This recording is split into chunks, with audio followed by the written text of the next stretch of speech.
Quer aprender uma linguagem com poucas palavras-chave, uma baixa curva de aprendizado e que vem sendo utilizada por muitas Big Techs? Então vem comigo que em 1 hora eu vou te mostrar a linguagem Go. A gente vai fazer um overview, vamos sair daqui com um projeto e eu tenho certeza que você vai se apaixonar e vai querer escrever milhares de projetos e colocar na sua empresa também. Então vamos lá, vamos começar. Bom, aqui a gente tem o roteiro do que a gente vai ver hoje, vamos passar por muita coisa, mas eu vou fazendo aqui junto com vocês e acompanhar tudo que a gente já começou, né? Então vamos aqui fazer um pequeno overview aí sobre Go, tá? Eu tenho que dar esse disclaimer, que esse vídeo ele não vai entrar em profundidades aí da linguagem, tá? Os motivos do porquê foi feito assim, etc. A intenção é ser um overview um pouco mais rápido aí, só para você ficar com aquele gostinho aí de querer se aprofundar mais depois e codar algum projeto aí onde você vai querer implementar essa linguagem. Quando eu tô aprendendo, eu recomendo muito vocês implementar uma coisa que vocês já criaram, só que em outra linguagem, pra ir aprendendo, porque aí, tipo, a lógica de criar um projeto novo e tal, você já tem. Só tem que meio que traduzir para uma outra linguagem de programação. Então, eu recomendo desse jeito, tá? O overview que eu vou dar sobre Go, que é uma linguagem aí que nasceu em meados de 2008, 2009, eu tenho até um artigo aqui no qual eu apresento a linguagem de programação Go. Falo sobre ela, né? O time do Google que criou essa linguagem, então ela nasceu originalmente ali no Google, tá? E atualmente a comunidade contribui bastante com discussões, com código para a linguagem Go, tá? Então ela tem aí um pezinho open source, onde você também pode abrir o GitHub lá e acabar contribuindo, né?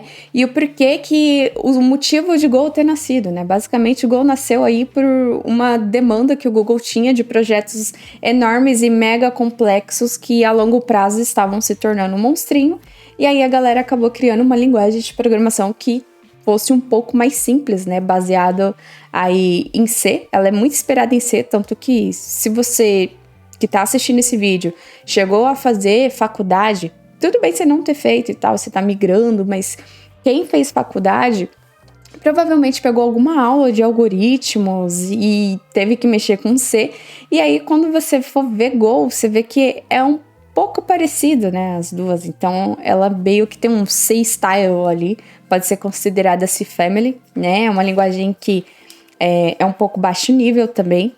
E aí, o objetivo dela foi ser minimalista, tanto que Go tem apenas 25 palavras reservadas, né? Tipo, o que são as palavras reservadas? São essa func, import, package, isso aqui tudo são funções que a gente consegue mudar, né? E aí ela tem basicamente uma estrutura, o código ele é executado de uma maneira estruturada. O que seria essa maneira estruturada? De maneira sequencial, e aí ele tem essa função main que fica lá na raiz do projeto, que é o que vai compilar todo o seu programa, todo o seu sistema, tudo nessa função main, né? E aí ela tem o seu código final, ele pode ser compilado para vários sistemas operacionais, tá? Então, Go, quando você precisa passar o seu programa para um servidor, ele é compilado diretamente para o código de máquina. Você não precisa instalar nada lá na máquina que você vai rodar o seu programa. É basicamente um binário. Por exemplo, se você tem um computador Windows, né? Quando sabe aqueles arquivos executáveis? Executáveis significa que é uma coisa que vai rodar no seu sistema operacional. Então, se o seu programa Go for rodar no Windows, ele gera um arquivo .exe, né? Um executável no final, para você executar no Windows. E tanto faz para o Linux também, o padrão para rodar em máquina de Linux, o padrão para rodar em máquina de Mac, né, de macOS. Então, esse é o bacana da linguagem, tá? Então, ela é simples, poucas palavras reservadas, ela tem uma baixa curva de aprendizado, ela lida bem com concorrência, por ser uma linguagem nova, ela lida muito bem com o gerenciamento aí de recursos dos processadores mais novos também, tá? E aí conseguindo fazer muito bem essa questão da Go Routines e canais, que é o que a gente vai falar também mais pra frente, tá? Que é semelhante a Threads, só que não é Threads.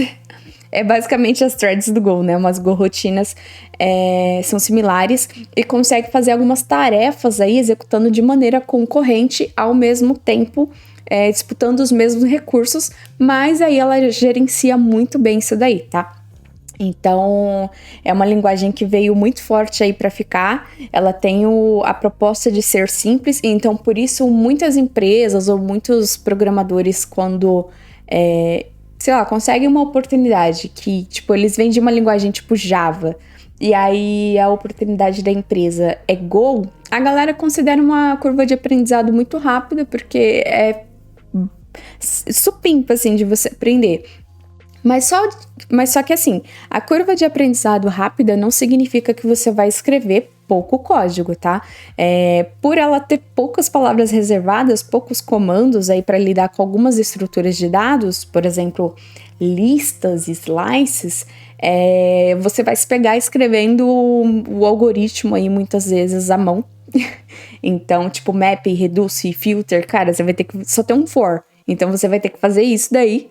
E hoje a gente tem vários pacotes aí que já implementam essas coisas, mas é um exemplo de que não é porque é simples, não significa que você vai escrever menos código, tá? Mas é uma linguagem supimpa, eu adoro. Foi amor à primeira vista aí quando eu comecei a programar em Go. Então eu já dei aqui o overview para vocês aí sobre o que é essa linguagem e por que escolher ela. Bom, aqui no site do Go, né, é o principal lugar aí pra gente começar a entender um pouco melhor sobre como instalar, como utilizar a linguagem, né. Aqui logo de cara tem alguns exemplos de empresas que utilizam Go. No Brasil a gente tem uma muito forte também que é a Globo, a gente tem o Mercado Livre, a gente tem Stone, a gente tem Traction, várias empresas aí utilizando também, tá? Uber, que tá aqui no Brasil também. Então, as empresas estão adotando essa linguagem, tá? Aqui tem várias runtimes aqui na doc para você executar e testar, aprender. Tem o playground da linguagem também. E o que é possível construir com Go, né? A gente pode fazer serviços aí para cloud. Então, o que é serviço? A gente criar programas para rodar na cloud. E configurar pacotes que precisam utilizar esses serviços de cloud, como um S3, que é basicamente um Google Drive, assim, de algum serviço de cloud, serviços de bancos de dados. Então, ela te permite construir pacotes para isso. A gente consegue construir CLIs. CLIs são binários aí, comandos que você consegue rodar no seu terminal, tá? A gente consegue fazer aplicações web, a gente consegue, beleza, renderizar uma página HTML lá e tal, mas é melhor fazer um front em React ou Vue ou Angular, né? E a gente fica com os web services por trás. E a gente tem muitas ferramentas para DevOps. Vocês podem ver que muitas vagas que pedem Go geralmente pedem algumas ferramentas de DevOps junto, como Kubernetes, como experiência com Docker, experiência com containers, até porque as próprias ferramentas DevOps, grande parte delas são escritas em Go, como o próprio Docker, linhas de comandos de Kubernetes, né? Então, por isso que elas são ferramentas que andam sempre juntos. E como eu falei por um detalhe anterior, Go lidar um pouco bem, assim, melhor com o gerenciamento de recursos de processadores um pouco mais novos, tá? Então, aqui como que você instala a linguagem aí na sua máquina? Só vir aqui na página do Go, né? O go.dev. Aí você clica em Download e aí você escolhe o seu sistema operacional, baixa e aí você instala, tá? Por exemplo, esse aqui é só você baixar, aí você vai abrir o negocinho lá, vai instalar, já tá na versão 1.22, eu tenho que instalar aqui na minha máquina, tá 1.21. Mas é assim que você vai instalar a linguagem aí na sua máquina, tá? Aí outras coisas que eu tenho que falar para vocês sobre o site do Go, né? Tem uns casos de estudo aqui, porque Go, segurança. E aí aqui tem a parte para você aprender. Então tem a própria documentação da linguagem. E a gente tem um tour, que é muito legal esse tour, que ele vai explicando. Quando eu tava aprendendo, eu fiz esse tour, tá? Ele vai explicando sobre a linguagem e você vai testando o que ele explicou aqui no lado esquerdo e vai rodando para você testar, né? Tem um exemplo aqui de pacotes, como que eles funcionam, né? O range, que tá vindo do math/range, que é algum lugar lá da standard lib do Go. E aí você vai testando aqui, dando run e vendo o que vai acontecer. Então, recomendo muito se você for fazer um rápido overview aqui nesse Tour of Go, tá? Tem o Go by Example, que eu vivo consultando. Eu, às vezes, esqueço como faz um for, né? E aí você clica aqui, ele tem um exemplo rápido e uma explicação da linha aqui, o que tá acontecendo. E aqui tem outras jornadas de aprendizado, alguns labs, deploy apps, sabe? Então a linguagem é uma boa fonte assim de origem para você conseguir ter um start inicial, tá? Eu tenho esse livro aqui, inclusive ele tá ali atrás. Eu adoro ele. Ele tem em português também, tá? Vendido aí pela editora Novatec. Então, ele tem uma linguagem muito simples do porquê que as coisas são assim. Ele também tem a história, tanto que o artigo que eu mostrei ali no início, ele foi inspirado nos primeiros capítulos desse livro, tá? Então, eu recomendo muito ele. Eu não li completo também, eu li mais as partes que eu precisava aprender. E como ele tem uma linguagem simples, então foi bem, bem maneiro. Tá. Então, a gente vai partir para o ambiente de desenvolvimento agora. Então, imagina que já passamos aí pela fase de instalação. Então, como que se passa aí o ambiente de desenvolvimento da linguagem?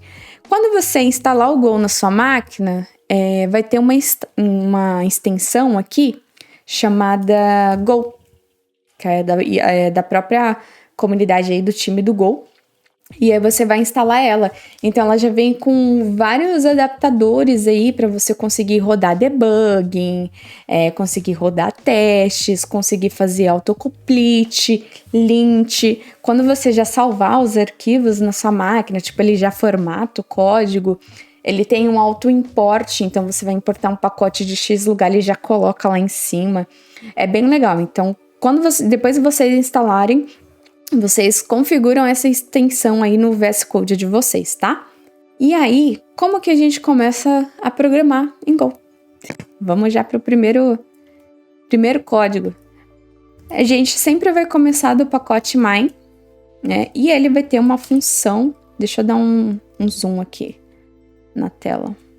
Ele vai ter uma função main e vai ser o nosso ponto inicial aqui. Vamos fazer o nosso primeiro Hello World em Go. Aí, viu? Eu já dei o Command S aqui e ele automaticamente importou o pacote que eu utilizo essa função, que é o FMT. Aí a gente vai subir o terminal aqui. E como que a gente roda esse código? A gente tem a CLI do Go. Assim que você instala. Se eu colocar um help, né? Ele tem as outras flags dela explicando, né? Go Help, Go Proxy, etc. Só que para a gente rodar um projeto, a gente vai usar o Go Run. E aí a gente passa o arquivo, né? Que a gente vai rodar onde ele tá. E aqui ele já printou a mensagem no meu terminal. Outra coisa, ainda bem que eu escrevi aqui. A função main, ela é a função principal, né? Então, que ela vai rodar todo o seu programa, ele vai partir daqui. Ela não tem retorno, tá? No Go, geralmente, nas funções, a gente vai passar por isso. Você tem que colocar qual o retorno dela. Se ela não retornar nada, beleza, ela é void, né? Só que a main, ela não tem retorno, que é a função principal. Agora vamos aqui para pacotes e imports, né? O import, ele sempre vai ficar aqui no começo do arquivo e ele vai importar os pacotes que você está utilizando. Esse FMT, ele faz parte da Standard Library do Go. O que é a Standard Library? É basicamente a biblioteca padrão da linguagem, né? Que está incluso dentro do próprio Go aí, quando você instala. Então, você não precisa fazer uma instalação por fora. Então, deixa eu colocar aqui. Standard Library. Aí você consegue instalar tudo isso aqui sem você ter que fazer uma instalação externa. Calma aí que a gente vai chegar nessa parte da instalação de pacotes e módulos externos. Mas tudo isso aqui já está incluso e você já consegue fazer servidor CLI tudo com o que já tem na linguagem. Por isso que ela é muito legal, você não tem que ficar instalando o tempo todo coisas externas. Pacote de erro e tal, aí o FMT, ó, ele tá aqui, ó. Aí você clica e tem tudo que tem dentro dele aqui.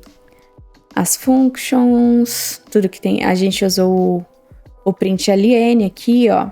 Aí ele tem a explicação, tem um exemplo. E aí eu consigo utilizar desse jeito. Eu consigo dar um outro nome, se eu quisesse dar um nome para esse pacote, né? Daqui a pouco a gente vai começar a importar mais de um. Aí eu poderia chamar ele de X aqui, basicamente, né? Eu consigo nomear uma importação, tá? Mas depois a gente vai utilizar uns exemplos que a gente vai fazer essas coisas. E aí aqui basicamente o jeito que eu printo a mensagem. Então vamos considerar aqui que a gente já fez o import, né? Quando a gente já passou pela parte do import. Deixa eu até voltar aqui. A gente estava aqui, né? Então, quando eu importo esse pacote, eu passo a ter acesso às coisas que tem dentro dele. Ó, isso tudo aqui de função. Né? E como aquela extensão do VS Code está configurada aqui, eu consigo até ver a explicação das coisas. Então, é bem legal. Então, vamos para a próxima parte, né? Aqui a gente vai conhecer um pouco sobre a sintaxe da linguagem. Então, vamos passar aqui por tipos básicos e operadores. Vamos apagar aqui. Então, vamos passar por uma alta declaração de variável aqui para a gente entender os tipos. O tipo, qual é o primeiro tipo que a gente vai ver? O Boolean. Então, é assim que a gente declara basicamente uma variável do tipo Boolean.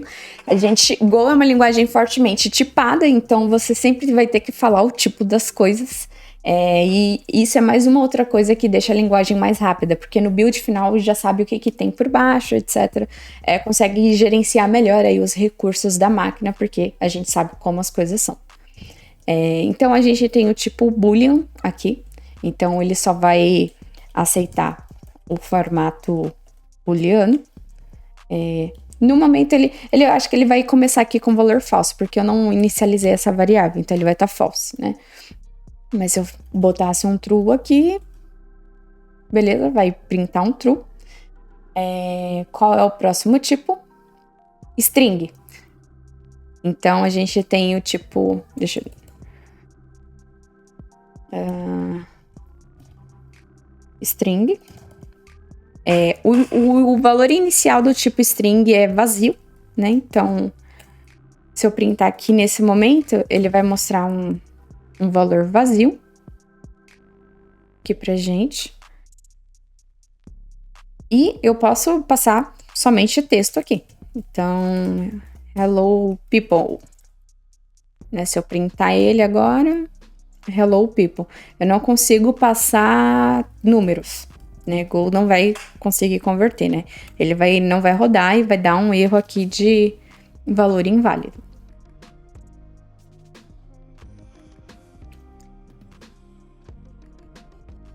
A gente tem também o tipo int, né? Aí pra gente lidar com os números. Só que esse tipo int, ele tem também outras variações desse tipo int, tá? A gente já vai chegar lá. Então, se eu tiver a variável x e y do mesmo tipo, eu consigo fazer uma declaração assim, tá? De variável. Tipo, só botar a vírgula e o tipo depois. Então, ele já assume que essas duas são o mesmo tipo. E se eu printar essas duas, elas vão começar em 0, porque é basicamente o tipo inicial aí, o valor inicial, se eu não passar nada desses valores, tá? Aí a gente tem o int com tamanhos diferentes de memória. Por quê? Porque dependendo de onde o seu programa estiver rodando, né, o núcleo, os processadores, cada número ele vai ocupar um certo lugar de bits, né? A certa quantidade de bits. E aí Go te permite fazer uma otimização disso utilizando o tipo int8, que aí ele vai utilizar apenas 8 bits para armazenar o seu número. Ou tem o 16 também. Então vamos adicionar o int16. Se eu colocar aqui 16, a gente tem também o 32 bits.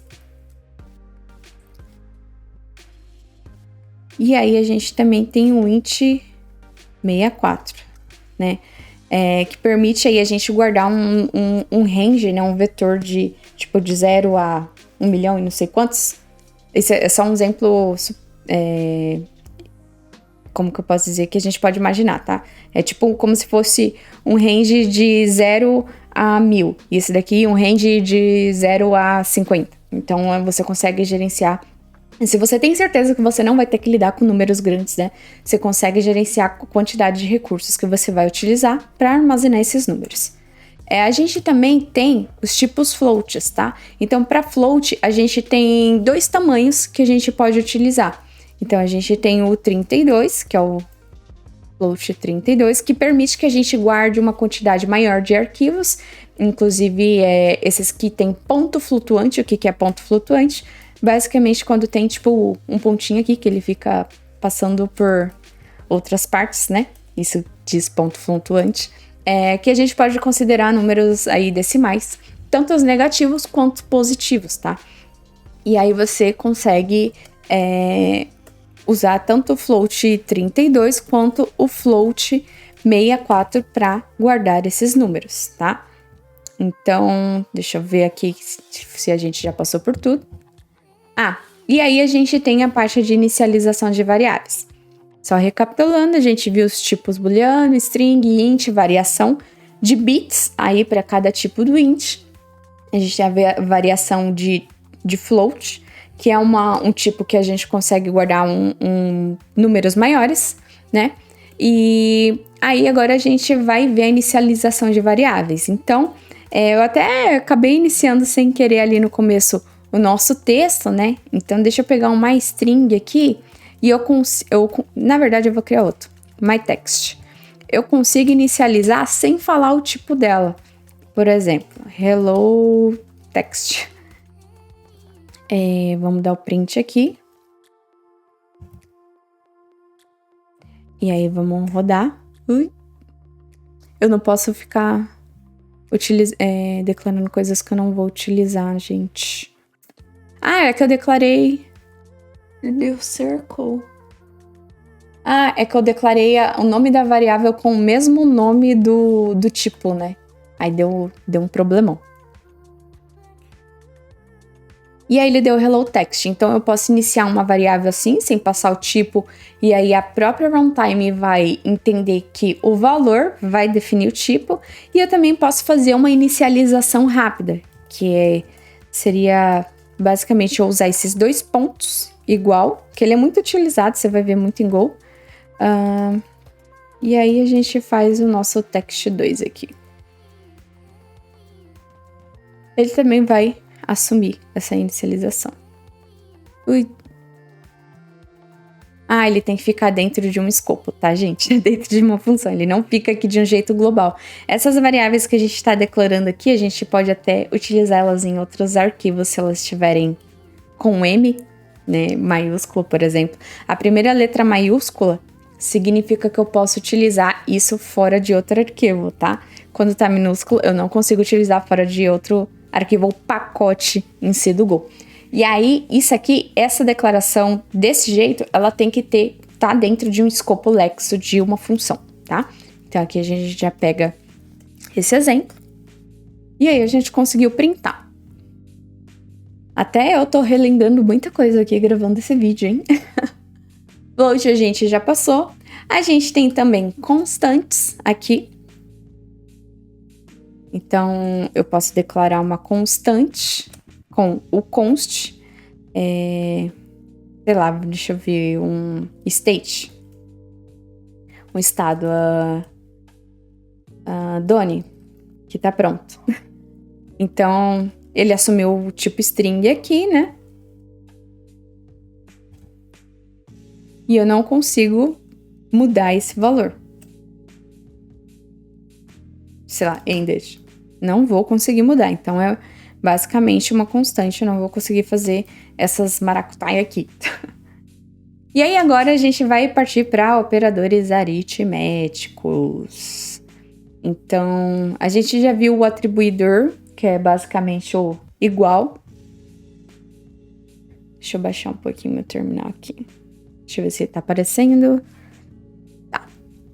A gente tem um atribuidor que é o igual. E aí, agora a gente vai fazer uma soma. Vamos pegar e fazer uma soma. Então, a gente... Lembra esse XY que a gente declarou aqui em cima? Vamos utilizar eles para fazer os nossos cálculos. X, então vamos fingir que X é igual a 10. Bora botar aqui para ficar printando, né? Pra gente sempre ver. Vamos fazer uma soma, então. Então, X é igual a X mais 10. Com Go eu consigo fazer isso, tá? Passar um novo valor para a mesma variável, fazendo referência a ela mesma para somar um novo, tá? Então, eu consigo fazer uma soma. Deu 20. Eu consigo também fazer uma soma desse jeito, utilizando mais igual. Então, se eu botar 1 aqui, vai ficar basicamente 21. Boa. Eu consigo fazer também uma operação de menos, né? Mesma coisa. Operação de multiplicação. Ui. E divisão também.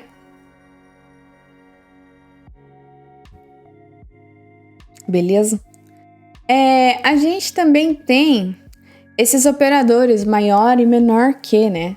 Então, a gente pode pegar essa variável boolean, vamos atribuir a ela uma lógica. Falar que o nosso boolean, ele quer saber se o x é menor que o y. E aí, vamos printar ela aqui. Vamos declarar isso aqui, o y como 2.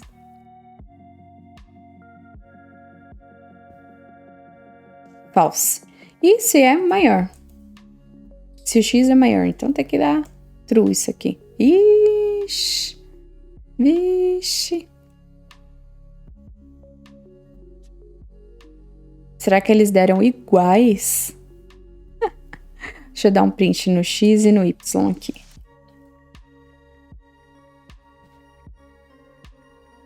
Os dois são iguais. Eu consigo... Se eu conseguir... eu poderia ter adicionado esse operador aqui também. Se eles são iguais, deu true. Se x é maior ou igual, né? Então, ele cairia na atribuição aqui do igual. Se eu colocar o 4... Aí, provavelmente vai dar que é false. É isso aí, gente.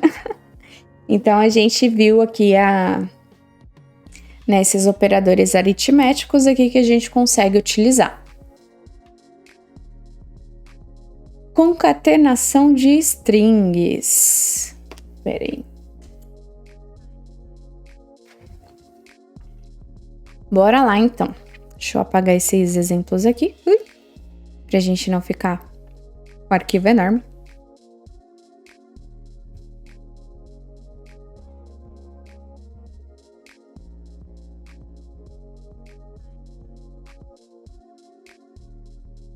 Deixa eu apagar tudo isso aqui.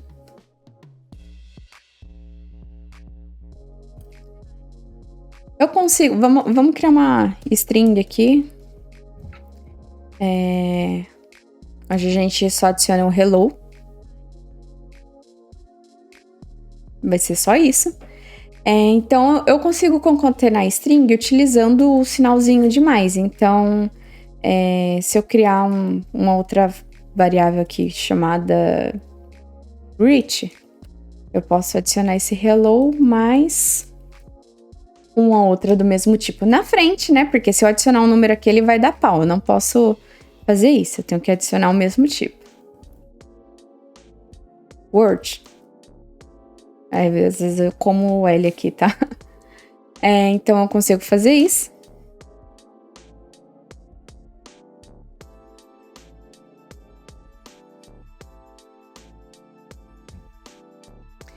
É um outro formato. Faltou o espaço.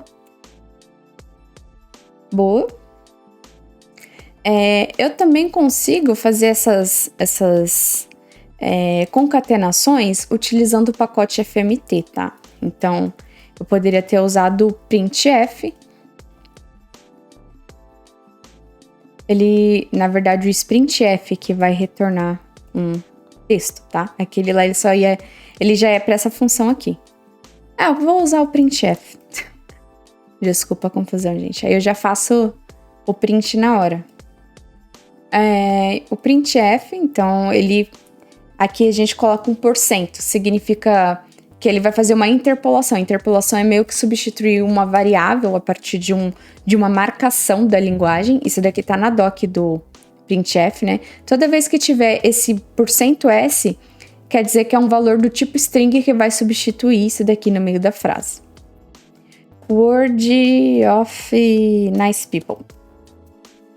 Então, aí depois da vírgula eu boto o valor que vai ser substituído aqui.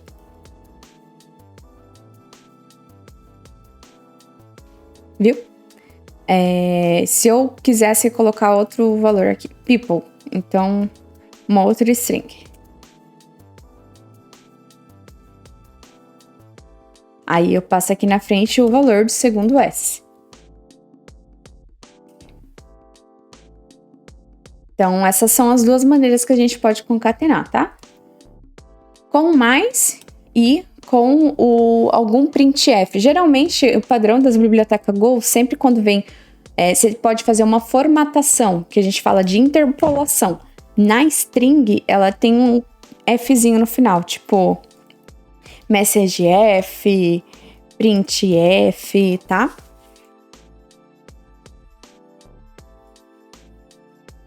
Então, a gente já passou aqui pela concatenação de strings. Conversão de strings, boa. Essa é muito boa. Às vezes você recebe um valor de um jeito, você precisa converter ele, né? Quando você começa a trabalhar com programação. Então, às vezes, você tem um valor inteiro.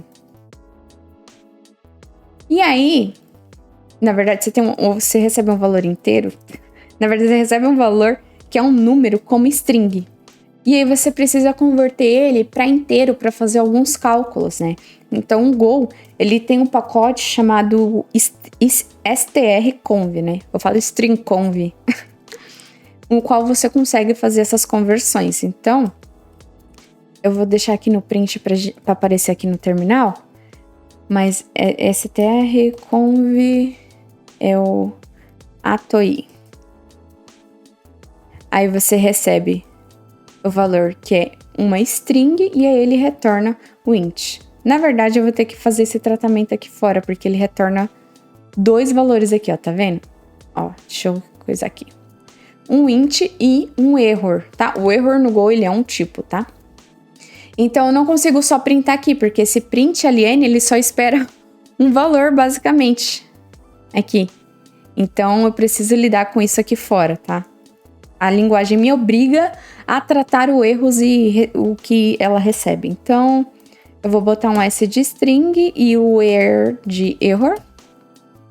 Então, se o erro é diferente de new, dá um panic para parar o meu programa aqui.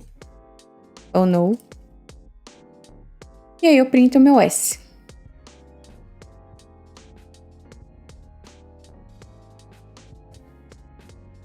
E aí ele converteu aqui para esse tipo. Então eu meio que consigo fazer... Ele converteu para inteiro, né? Esse S aqui é o inteiro. Eu consigo fazer S mais 2. Mais 1, né? Mais 1. Aí aqui ele vai ter que ficar 1, 2, 4. Viu? Então aqui ele converteu. E eu consigo fazer o inverso também, tá? Se isso daqui fosse um inteiro e eu tivesse que converter para string, aí seria itoa, que é o inverso. Aí eu consigo fazer essa conversão. Ele espera um int e retorna só uma string, ó. Ele não retorna um error, tá? Então eu não preciso fazer essa função aqui.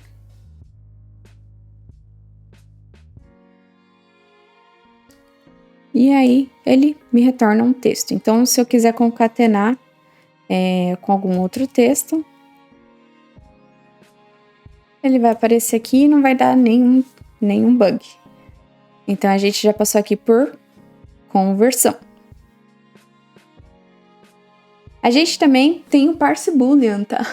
Às vezes a gente recebe o valor como true, como string, e a gente consegue fazer esse parse.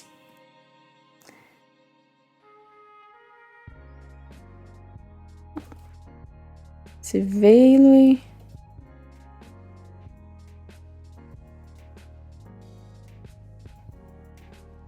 Ui, ele retorna 2, né? Eu nem vi. Ih, retorna um erro e vai obrigar a gente a lidar com o erro de novo.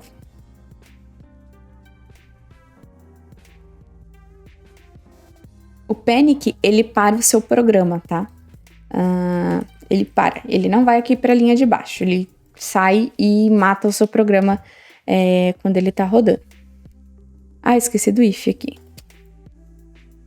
E aí, o nil, ele é um valor tipo nulo, né? Então, se aqui ele for diferente, né? A gente cai no panic.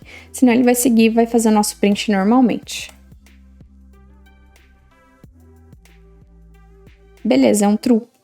Então, eu fiz essa conversão. Eu posso criar uma outra variável aqui. Possible. Que ela vai já começar falsa, né? Eu posso fazer uma asserção aqui. Se essa é igual a falsa, isso daqui tem que dar... Opa, minha variável. Tem que dar false, né? Porque essa daqui veio como true. Se true é igual a false, tem que dar false. Ui. Viu? Então, eu consigo fazer essa conversão também.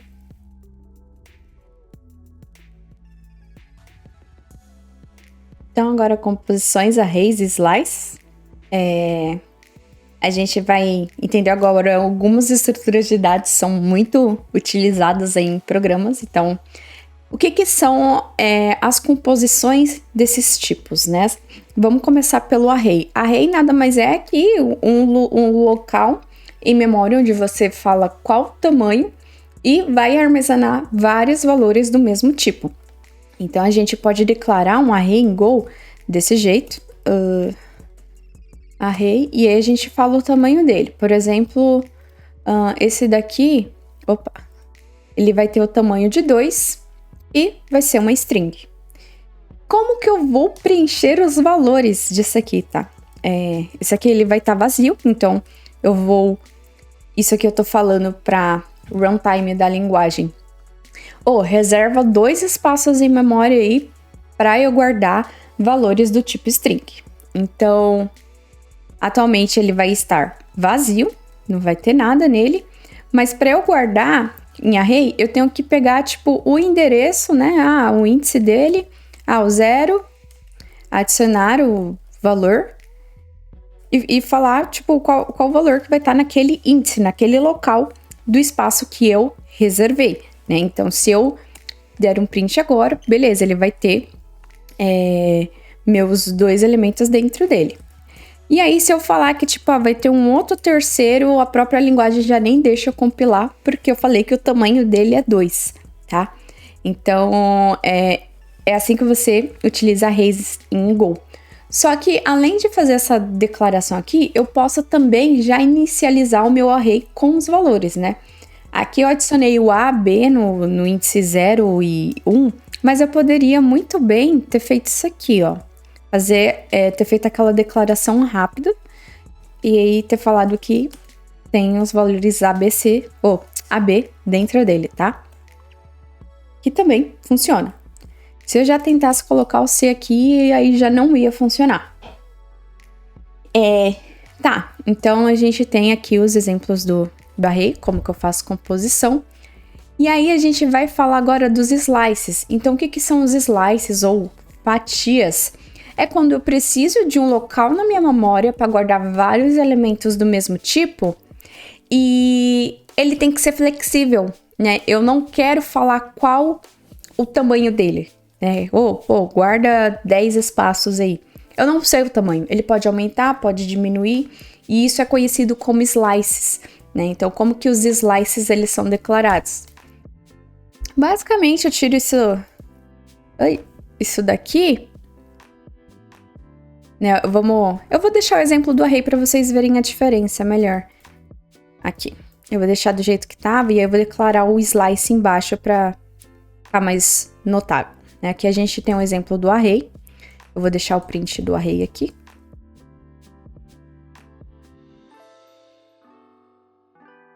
E aí o slice já é isso aqui de cima, só que de um jeito mais flexível. Então, o slice eu posso falar, isso daqui já define que é tipo, mais de um elemento, né, uma lista. E aí eu falo o tipo e os valores que eu vou guardar dentro dele. Então aqui a gente tem A, B, C, D, E, F. Bastante, né? Aqui eu vou dar o print nele.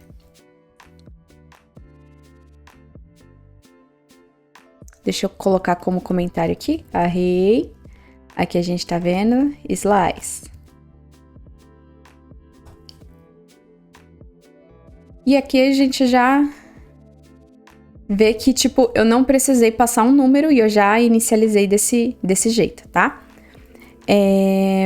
Deixa eu colocar aqui como slice. Tá, e a gente viu que não especifica o número de elementos. Mas aí vamos ver o range dos elementos, né? Isso daqui é conhecido como partição de slides. Significa que a gente vai partir ele. Então, se a gente pensar em índices, né? A gente tem do 0, 1, 2, 3, 4, 5. Então, a gente tem do 0 ao 5 de índice aqui, tá? Então, e isso significa que o nosso slice tem um tamanho de 6. Eu posso partir ele, falar que eu quero o meu slice agora que ele só venha até aqui, até o C. Então, se eu vim aqui e fazer isso, né, até o índice 2, eu posso criar o slice 2 aqui, né? Eu quero criar um outro slice que venha só até o C. Deixa eu dar um print aqui. Eu consigo fazer isso? Pra ir até o C tem que ser o 3. Boa. Porque ele faz assim, ele pega do 0, né? Se eu não coloco nenhum número aqui. 0, 1, 2, 3. Aí ele para aqui e pega isso daqui pra trás, pra mim, tá? Então, por isso que eu tive que colocar o 3 aqui. Se eu quiser, tipo, do B pra cá. Então, eu falo que eu quero do índice 1 até o 3. E aí, eu consigo fazer uma partição. Viu? Eu quero só o B e o C. Então, é assim que a gente consegue fazer uma partição do nosso slice, tá? A gente fala de range. Range é entre, né? Entre os valores. E aí, aqui, essa que é a principal diferença entre um array e um slice. Eu consigo modificar o tamanho dele, né? Como eu não falei, eu não especifiquei, mas eu consigo fazer um append. Se eu quiser continuar o alfabeto aqui e adicionar o G, eu consigo fazer um slice, e aí a gente usa isso aqui, append, e adiciona a letra G. E aí se eu printar aqui, ele vai printar meu slice com um novo tamanho e um novo elemento. Então essa é a diferença. O slice eu consigo ir ajustando o tamanho dele e o array é um tamanho fixo aí que eu coloco em espaço e memória. Então a gente já passou aqui pelo append, essa função é muito importante porque ela é muito utilizada aí quando você vai adicionando regras de negócios aí no seu código, tá? E aí a gente agora vai pro maps, que é uma outra estrutura de dados aí que a gente vai poder utilizar, tá? Então deixa eu apagar aqui. Que a gente tem aqui do slice, vamos deixar um map. Pra gente entender como os maps funcionam, tá? Eu vou utilizar um exemplo de um estado de um jogo, né? basicamente os valores atuais do que estão rolando no jogo. O map, em estrutura de dados, ele é uma tabela hash, basicamente. É uma estrutura chave-valor. Chave-valor. Eu dou um nome para essa chave e ela me retorna um valor. Então, vamos fazer esse exemplo utilizando aqui um estado de um jogo. Então, eu tenho um game state aqui. E aí, eu tenho um map, que a chave vai ser uma string. E o valor, um inteiro. Então, eu posso ter moedas, coins, 22, life, que é o sangue da vida lá do joguinho. Digamos que você tá jogando joguinho de aventura, você tem 2%, e blood. Na verdade, não 2%, as 2 vidas, né? Imagina que é o coraçãozinho. E aí o blood, sim, você tem 50%. É assim que declara um mapping goal. E aí, quando a gente dá um print nele, vai ser basicamente essa estrutura aqui. E aí, eu consigo acessar o valor basicamente passando o nome da chave, né? Se eu vim passar aqui coins, ele vai me retornar o 32. 22, 32, né? Life, ele vai retornar o 2. Então, é assim que a gente declara uma estrutura de mapping goal. O map aqui poderia ser int, poderia ser bool, poderia ser várias coisas, né? String, aqui bool. Você define os tipos, né, de chave-valor da estrutura que você está declarando aqui.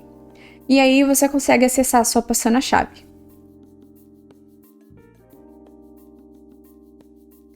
Eu consigo... subtrair valores. Eu consigo... É que nem esse daqui. Se eu quiser fazer um cálculo com esse life menos 1, né? É porque eu acessei o valor ali. E aí eu consigo fazer uma operação com ele. Ih! Como assim? Ele printou errado, hein?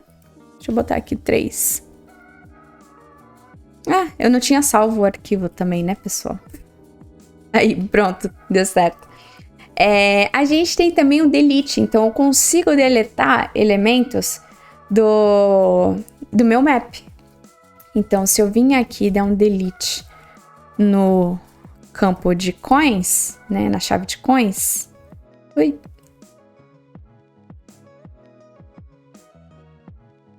Declarei tudo errado aqui para deixar vocês confusos, né?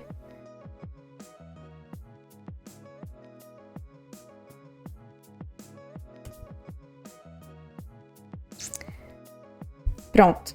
Agora, finalmente, eu declarei certo. Ele remove essa chave do meu map, tá? Coisas importantes pra gente lembrar do nosso map. Ele jamais vai ser ordenado, tipo, se eu quiser que isso aqui, o blood venha primeiro de coins, né? Porque é o B, antes disso ele não vai ser ordenado. E eu consigo remover aí elementos do meu map com o delete, modificando o tamanho e os dados que eu tenho dentro dele, tá? Então, a gente viu isso daqui já vimos a função de apagar uma chave. Vamos pro próximo. Agora vamos para structs, que é um outro tipo que eu gosto muito, eu utilizo pra caramba, que é basicamente você definir uma estrutura de um dado, né? Então você pode declarar ele aqui fora. Eu vou fazer esse game state aqui, tá? Numa struct, para explicar o exemplo para vocês. Deixa eu apagar isso aqui, para deixar ninguém confuso. E aí, dentro dessa estrutura, que é um grupo de campos com tipos, eu falo como que ela é, né? Então, a gente tem aqui um estado de um jogo, e aí eu vou colocar aquela moeda que estava no map, que ele é aqui, tem esse campo e ele é do tipo string. Life é do tipo int. Que tipo string? É tipo int, gente. Eu vou utilizar isso para fazer cálculo depois. Blood é do tipo int também. E aí a gente vai ter um character. É o personagem do jogo, né? E aí ele vai ser do tipo string porque vai ser o nome do personagem.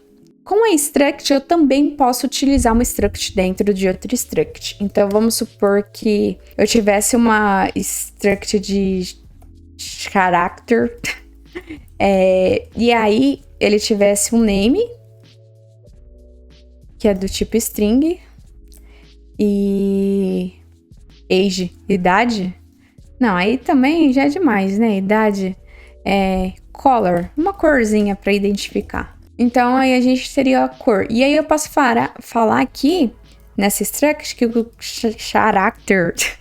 gente, eu escolhi o nome mais difícil. É do tipo dessa outra struct aqui.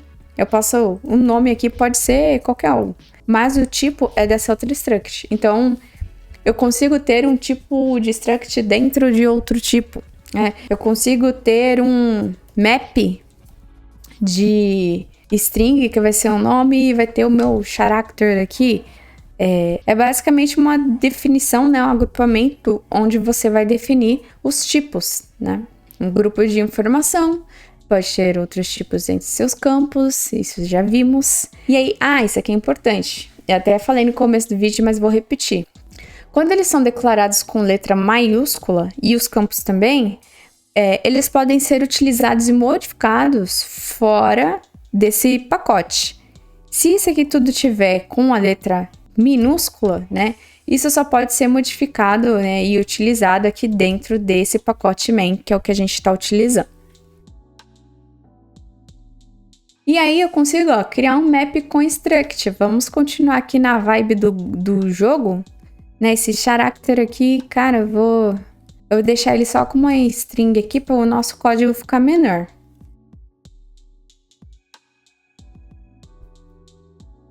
E aí, vamos criar um jogo que tá rolando aqui atualmente, né? Então, eu vou criar um map, corrente game. E ele vai ser um map de string. Na verdade, players. Ele vai ser um map de string e vai ter o game state. E aí, a gente vai ter o primeiro jogador, que sou eu, a Laís. E aí a gente declara aqui, né, com essa estrutura do game state, coins, quanto que eu tenho, vou botar o 22 aqui, life 1, blood 100, eu sou a princess, vamos fingir que a gente tá jogando Mario aqui. E aí eu posso criar um outro map. Vamos fingir que aqui é Joãozinho. E ele é um Mario. Então eu consigo declarar aqui, né, um map de string e eu consigo acessar as características, os valores dos meus jogadores. Então, se eu quero saber da Laís, como que tá o estado de jogo dela, tá aqui todas as informações. Se eu quiser saber quanto dinheiro a Laís tem, é só acessar .coins, que eu consigo acessar o valor desse campo na struct. Agora a gente vai para fluxos de controle, if, switch, else, né? E aí a gente vai continuar aqui trabalhando o código em cima do nosso código. Vamos acessar os valores e vamos utilizar um if aqui. Vamos pegar os nossos players. Vou pegar a Laís. Então, se o meu character for igual a princess, eu vou pegar e vou printar o Mario. Eu nem lembro o que a princesa fala, né, no jogo. E aí a gente tem o else if.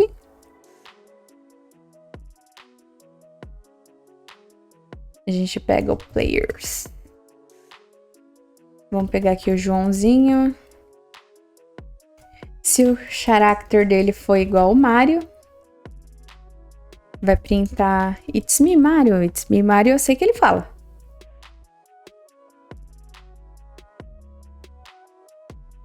E a gente tem o else. Aí a gente vai printar Who I am. Who am I? E quem sou eu, né? Tô fazendo um negócio em inglês aqui, misturando com português, mas é isso aí. E aí, vamos rodar esse código aqui, que aí ele vai cair primeiro no Laís, né? Ele caiu no... Será que eu escrevi princesa errada? Ele caiu no primeiro.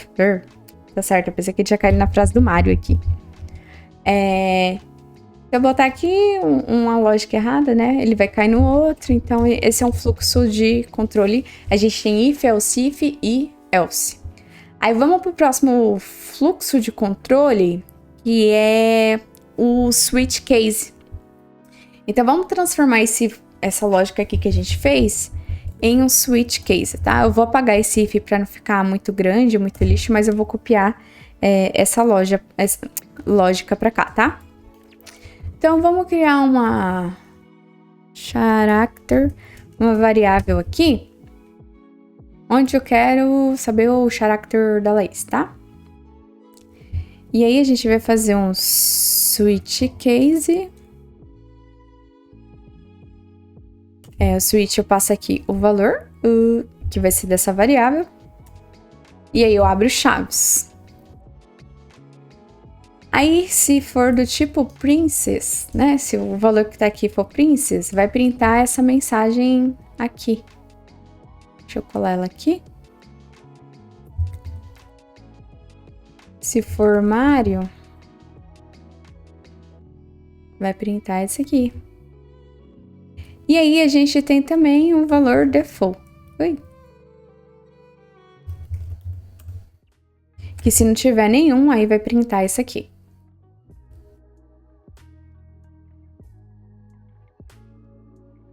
Deixa eu apagar esse de cima, eu deixei aqui só pra copiar os prints. Mas aí o caráter da Laís. Então, se o switch case eu declaro com uma chave, aí tem o case. Aí a condição aqui, e aí tem que ter 2 pontos, e o que eu vou fazer é separado pela indentação. Vem só um pouquinho mais pra frente aqui, tá? E aí, se não cair nenhum desses valores aqui de cima, ele cai no default. Viu? Caiu no armário. Se vir aqui o Joãozinho, caiu no It's Me Mario. XXX vai cair no default. Amém. Boa. Então aqui, deixa eu até dar ok. A gente passou pelo if. Eu consigo fazer a lógica do sangue aqui, se sim retirasse uma vida, né? Dá pra gente fazer essa lógica aqui agora. Acabei passando switch case. Se eu pegar a Laís aqui e fazer um if character blood é menor que 0, menor é igual, né? Menor é igual a 0. Então eu pego na verdade, você vem aqui. Esse daqui é melhor. Ia dar errado. Aí eu pego esse character e aí eu retiro a vida dele. É basicamente lógica de jogo, né? Quando tem uma condição. Deixa eu botar um print aqui.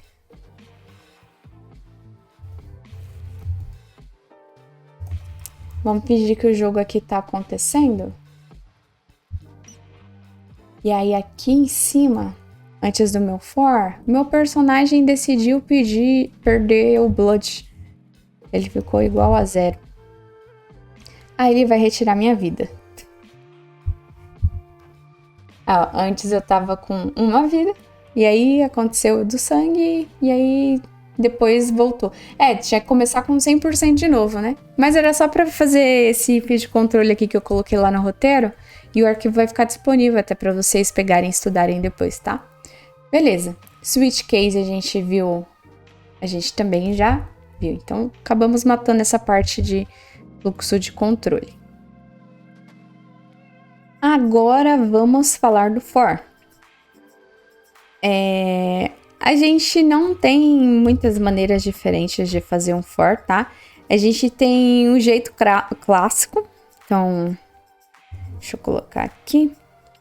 que você pode fazer sobre um número. Então, eu declaro o índice inicial aqui igual a 0. Quando i for menor que 10, é igual a i mais. Esse daqui é o for clássico, né? Deixa eu botar aqui.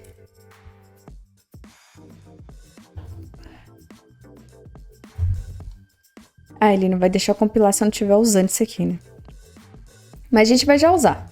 Deixa eu só comentar. Então, esse é o jeito do for clássico, que é comum em várias linguagens de programação. Eu consigo fazer o for em um slice. Então,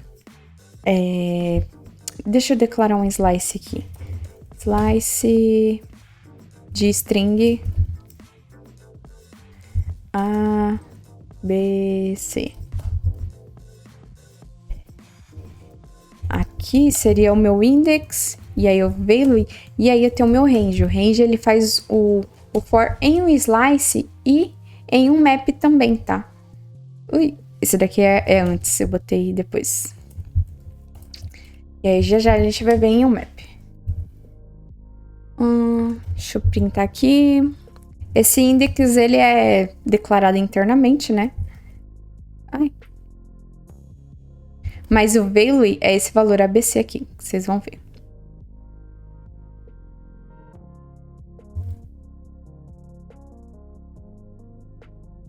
Viu? A, B, C.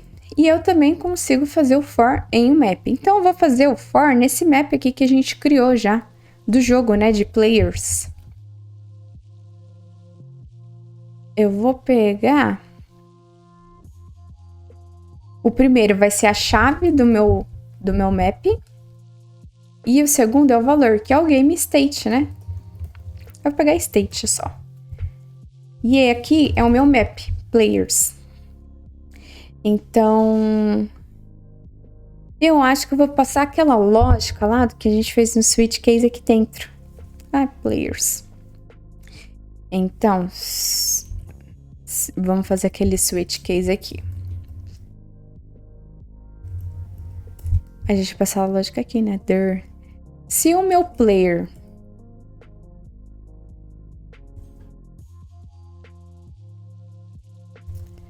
Na verdade, é o nome do personagem, né? Se o meu character for a princesa, o Mario, eu vou fazer aqueles prints, né? Então, for princess... Aí, eu vou botar aqueles prints lá.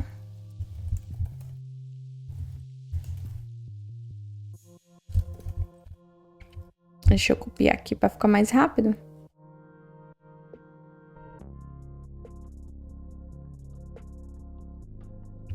Escrevi até errado. It's me, Mario.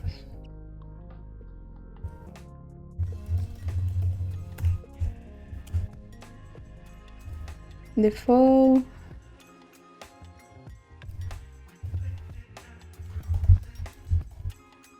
Who am I? Ups, eu copiei o case todo, né? E aqui eu vou botar um print para falar qual jogador é, né? Player. Que é a chave do map. Que naquele caso é a Laís ou o Joãozinho.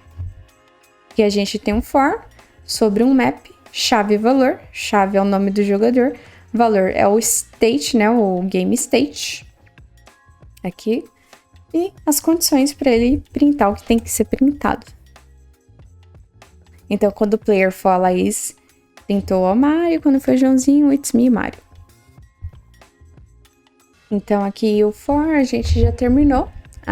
E outra coisa importante que tá até aqui escrito e eu esqueci de comentar. Go a gente não tem while loops, tá? A gente só tem for mesmo para fazer. Então, é isso aí. Você vai se pegar reescrevendo alguns algoritmos sobre listas, mas nada muito complicado que você não consiga fazer. Agora vamos para funções. Funções em Go, a gente acabou vendo sem querer no comecinho, que eu dei um spoiler de como são, mas são atribuídas pela palavra-chave func, né? E aí a gente pode criar uma função aqui, what the character say. E a função, ela sempre vai ter um retorno. Ela pode ter mais de um retorno, mas você sempre tem que falar qual o tipo do retorno aqui, tá? Então, a gente vai mover essa lógica aqui para dentro. Ela vai receber parâmetro, né? Então, os parâmetros da minha função também tenho que falar qual tipo deles. Eu vou passar, basicamente, um state, né? Do jogo. Ou, um jogador. Player, e aí ele vai ser um map de string e ter aquela game state lá. E vai retornar uma string para printar a mensagem. Então, a gente vai mover isso aqui para dentro. A gente vai tirar esses print alien aqui e botar um return.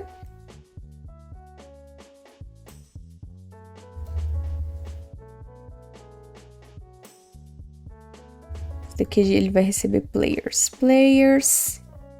Aí ele vai basicamente fazer a lógica que a gente estava fazendo.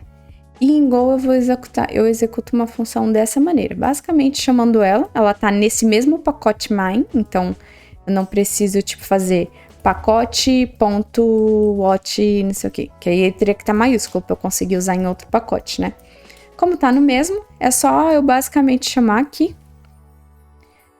Passando meus jogadores. E ele retorna uma string. Então, uma mensagem aqui.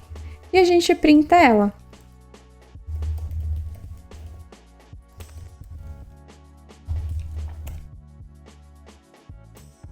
Opa. Eu declarei a função dentro do...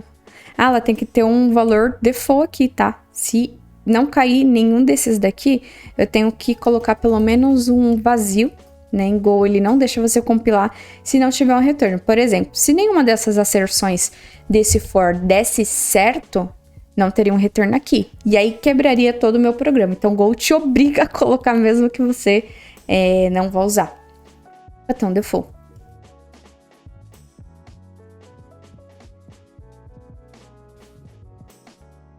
E aí, caiu nessa asserção aqui, o player Laís, e retornou a mensagem.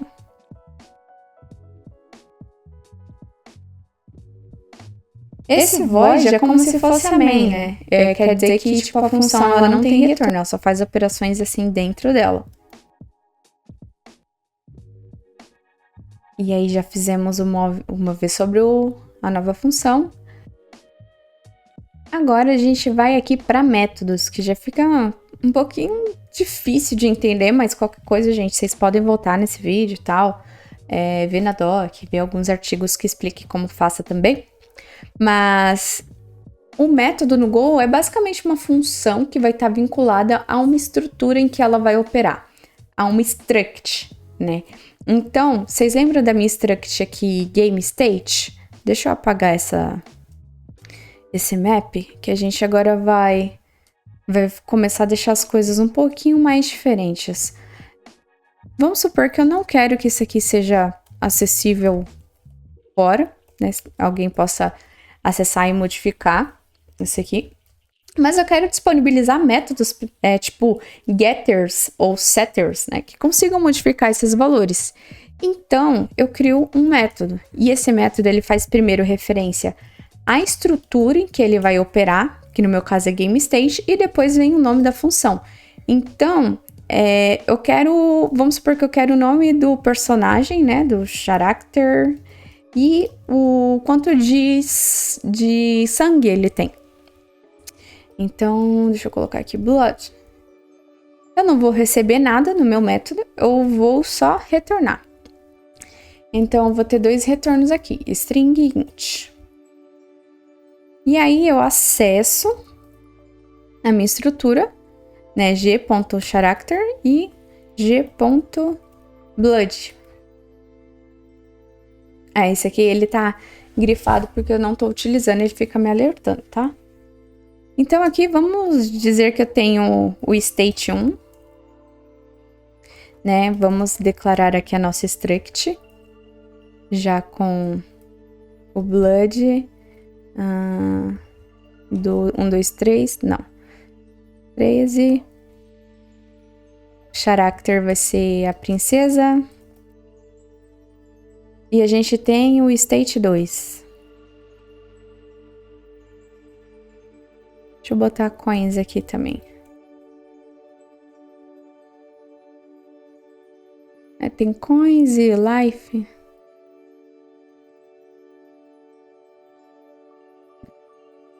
Pronto, eu tenho 2 estados. Então, se eu quiser um método, né, que retorna o personagem e o Blood, basta eu fazer referência assim, ó. State 1 ponto... Ó, já até aparece aqui. E aí ele vai me retornar 2 valores que eu tenho que lidar. Então, esse seria meu personagem e o outro o Blood. E eu faço o print deles aqui, ó. Vou usar o F.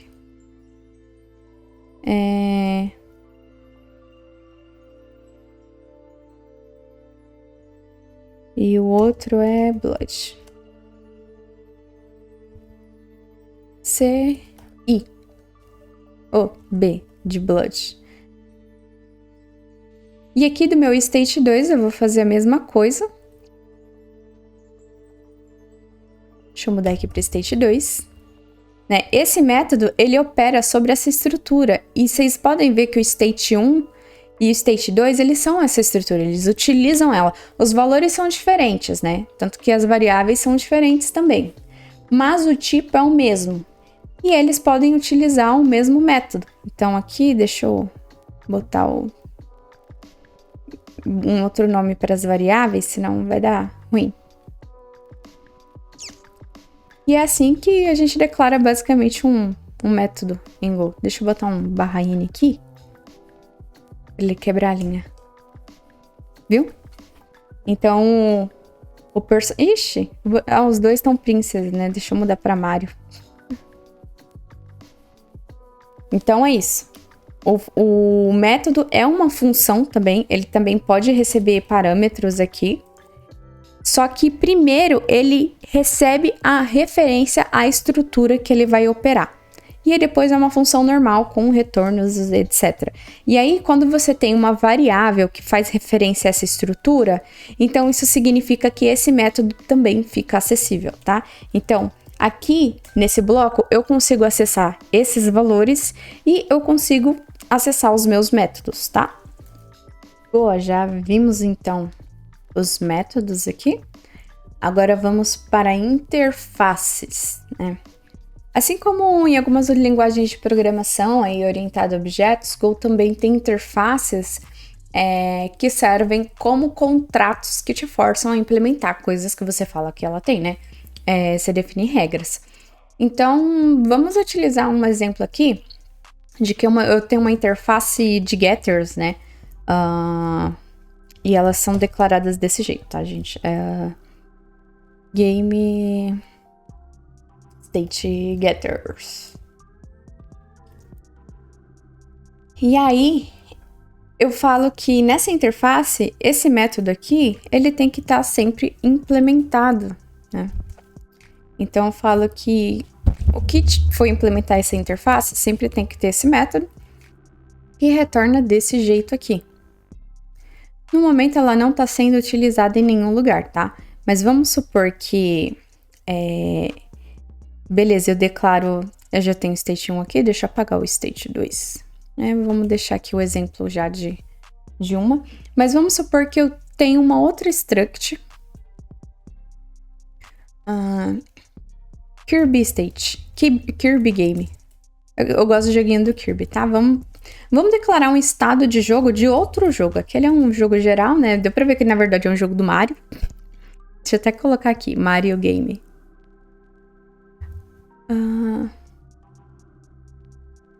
Eu vou trocar esses Game State aqui por Mario Game. Esse aqui é um Game Getter. Boa. E aí, ele também tem um character. Deixa eu botar em minúsculo. Que é do tipo string. e o blood dele, que é do valor int. E aí ele pode ter um outro negócio aqui, tipo o power que ele tá no momento, que é do tipo string. Só que aí, né, aqui a gente criou uma nova estrutura. Esse state 1 se torna Mario Game, Mario State. E aí aqui eu vou declarar o estado do jogo do Kirby, né? Vou declarar desse jeito aqui, porque eu vou falar que o tipo dessa variável aqui é igual ao da minha interface, que vai ser o GameGetter. E aí eu falo que ele é igual ao Kirby Game. E aí o meu Kirby Game, ele tem o character. Opa! Que é igual ao Kirby. Tem o Blood, que é também esse valor específico. Tá como Kirby Game mesmo? Boa, tá certo. E aí, por que ele tá dando isso tudo de erro, né? Isso aqui é a minha interface. Porque ele não tá implementando, né? Cannot não pode usar o Kirby Game porque ela não implementa esse método aqui. Get Character and Blood. Pode ver, Missing Method. Então, eu vou ter que implementar ele. Já que eu falei que eu tô usando uma interface aqui que vai me obrigar a seguir a regra que eu declarei aqui, então eu vou ter que criar essa interface aqui. Então, eu faço referência ao K, Kirby Game. Aí, eu pego esse nome aqui. Vai me retornar uma string e um int. Return K. E o Blood. E aí, agora, eu posso usar. Finalmente, parou aquele erro, né? E aqui, vamos printar os valores do Kirby. Deixa eu botar aqui. Kirby. E eu utilizo esse método. Deixa eu pegar aqui o character e o blood. Kirby state. Aí aqui eu boto o CH. E eu vou botar o BL.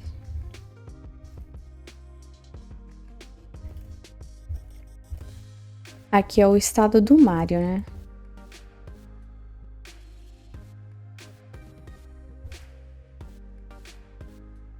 Viu? Aqui é o Kirby, viu? E aí, para fazer a mesma coisa aqui, fazer aquele jogo do Mario utilizar a minha interface, eu declaro a variável do mesmo jeito. Aqui, GameGetter. Então, se o do Mario não tivesse essa interface aqui, aí ele já quebraria aqui, ó, porque eu também não tô implementando. Então, é assim que funcionam as interfaces em Go. Assim como em outras linguagens, ela também te força a implementar métodos e funções e contratos, tá? Ok, agora que a gente já viu interfaces, já criamos interface método anterior, struct. Agora a gente vai para a parte mais poderosa do Go, que é aqui é onde o pessoal vende o jabá. Que é as GoRoutines e Channels. GoRoutines e Channels nada mais são aqui, como já está explicado, como se fossem milhares de threads menos custosas, né? Elas são gerenciadas pela própria runtime aí do Go, depois de compilar o seu código, e menos custosas. Então, essas são as GoRoutinas. Você consegue fazer várias coisas ao mesmo tempo, como abrir, ler um arquivo, escrever, fechar. Você consegue fazer esses tipos de operações com outras operações acontecendo. Não precisa ser exatamente no mesmo arquivo, mas ao mesmo tempo. Isso não significa que elas vão rodar de um jeito paralelo, tá bom? Elas vão rodar de maneira concorrente. Isso significa que as operações podem ser as mesmas, mas elas vão estar disputando o mesmo recurso de máquina e de hardware, tá bom? Então, é basicamente isso. E o que são os channels? Por que eles são necessários? Os channels, eles são necessários para as coroutines comunicarem entre elas, tá? Porque elas rodam em contextos diferentes. Deixa eu até ver se eu acho uma imagem aqui para compartilhar com vocês. Coroutines and channels. Example. Vou pegar aqui um exemplo de como funciona. Aqui já é o exemplo de que concorrência não é a mesma coisa que o paralelismo, porque o recurso é o mesmo, tá? Deixa eu pegar um exemplo aqui de channel. É exatamente isso aqui. Isso daqui são coroutinas e imagina que essas setinhas são os canais, né? Mandando mensagem para cada uma dessas coroutinas. Então, ela pode tanto receber quanto enviar mensagens, tá? Nos canais. Aqui, ó, coroutina 1, coroutina 2. O canal é por onde você consegue fazer uma se comunicar com a outra, tá? E aí, como que a gente vai fazer esse exemplo aqui no código? Deixa eu pegar aqui, separar tudo bonitinho. Deixa eu apagar aqui. Eu criei essa função countRows para ler esses arquivos que estão aqui, tá? Eu criei arquivos txt. A gente basicamente vai ler eles, contar quantas linhas tem em todos eles e printar. Tudo isso utilizando coroutinas e channel, né? E a gente vai disparar tudo ao mesmo tempo. Deixa eu apagar aqui.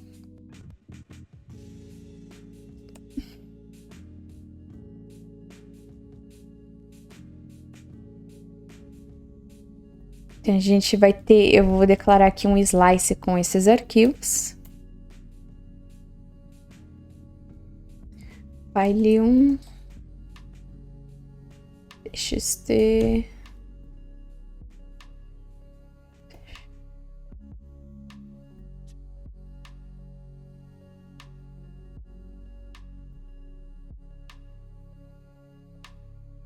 E aí a gente vai criar um row channel de linha aqui. Aí canal é um tipo no Go, tá? Então a gente faz um channel. A gente fala que ele vai receber um int, porque ele vai receber a quantidade de linhas que tem. Então ele vai receber um número, né? E a gente fala o tamanho dele. Len vai ser igual ao tamanho de files, 3. Esse make ele é utilizado para inicializar em memória, então a gente já está reservando um espacinho na memória para criar um canal do tipo int que tem esse tamanho aqui. E agora a gente vai fazer um for.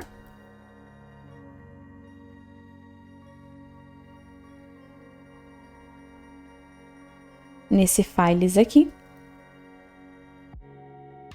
E aí aqui a gente vai ter que fazer uma coisa que parece um pouco boba, mas a gente vai ter que atribuir essa variável para uma outra variável para nossa coroutine conseguir acessar isso aqui dentro desse contexto. Porque essa variável eu vou modificada somente pelo for, então aí a nossa coroutine só teria acesso a ela mesmo quando esse for terminasse.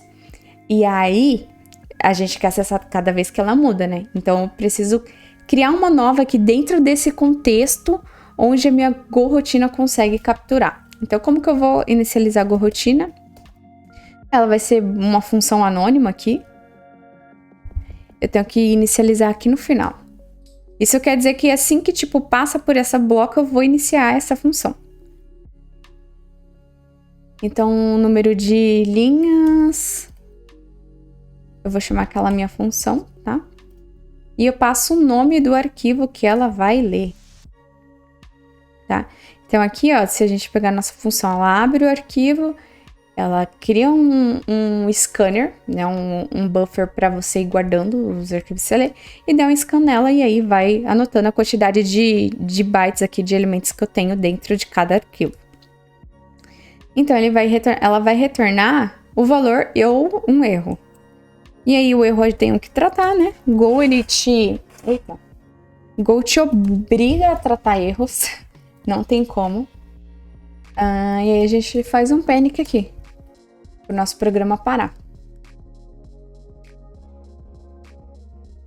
Se retornou o número de arquivos, o que a gente vai fazer? A gente vai escrever no nosso canal.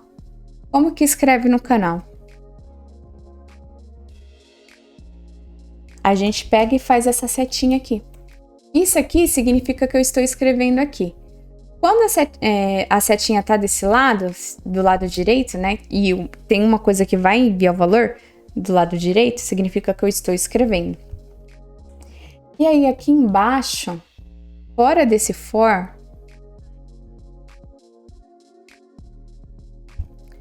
eu vou criar uma variável de total, né? Que a gente vai somar com tudo que a gente receber do channel.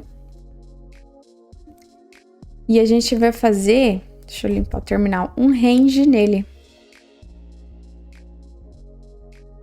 Range files. Número de rows. Porque eu quero fazer... Eu poderia fazer um for de 3, né? O tamanho de files. Mas vamos fazer nele.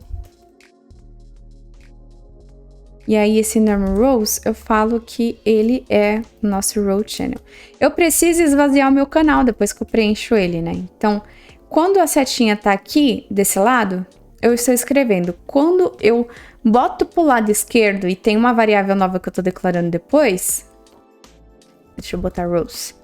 Significa que eu estou lendo do meu canal. E aí, esse valor vai sair do canal e aí vai vir outro, vai escrever lá e tal. Então, é assim que funciona. E eu pego meu total rows e eu somo com as rows que eu recebi aqui. E no fim, vamos printar quanto de linha a gente tem. Então, aqui a gente tem nosso for. E dentro do for vai ter go rotinas. Deixa eu botar aqui. Um print. Reading go routine. E vamos rodar. Reading. No fim a gente tem 8. Então vamos até conferir aqui. 6, 7.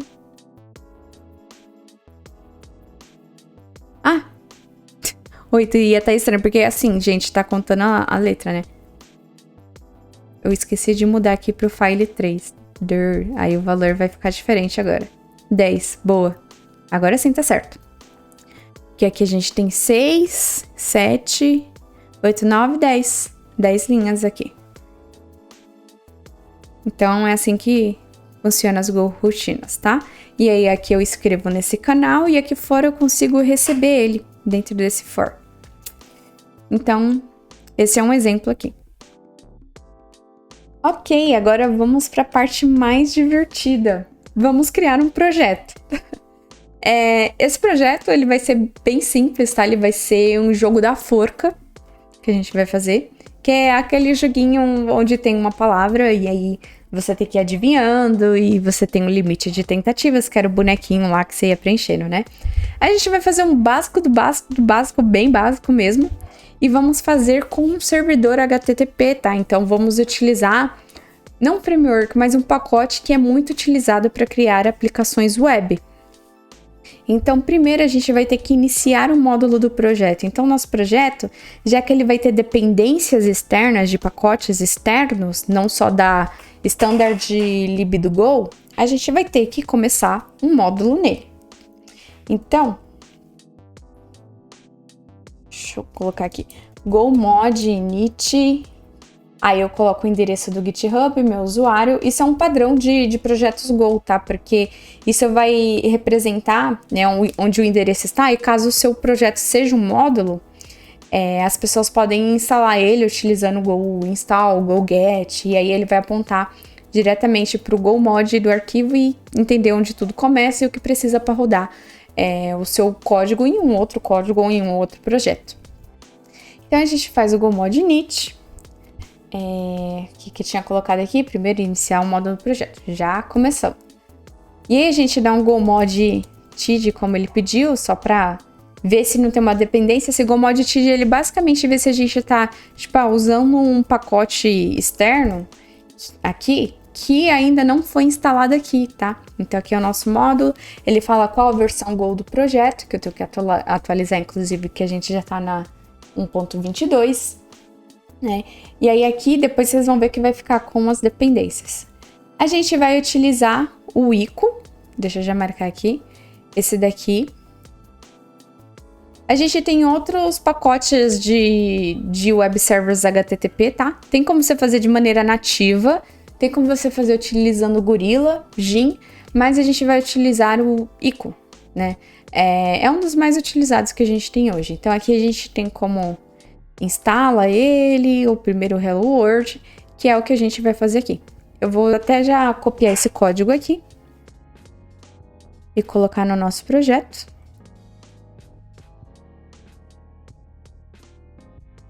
Ó, tá vendo? Aqui ele já deu o erro porque esse pacote não tá aqui. Então, eu tenho que dar o GoModTD para ele fixar. Fixar não, consertar. Viu? Aí ele já instalou aqui o meu GoSum, toda essa árvore de dependência. No meu GoMod. Eita, incompatível. É para ser 3. 3 não, 4. Ó, cadê? V4, tá vendo? Eu não coloquei V4. Vamos instalar de novo. Aí. Agora ele consertou. Tá certinho.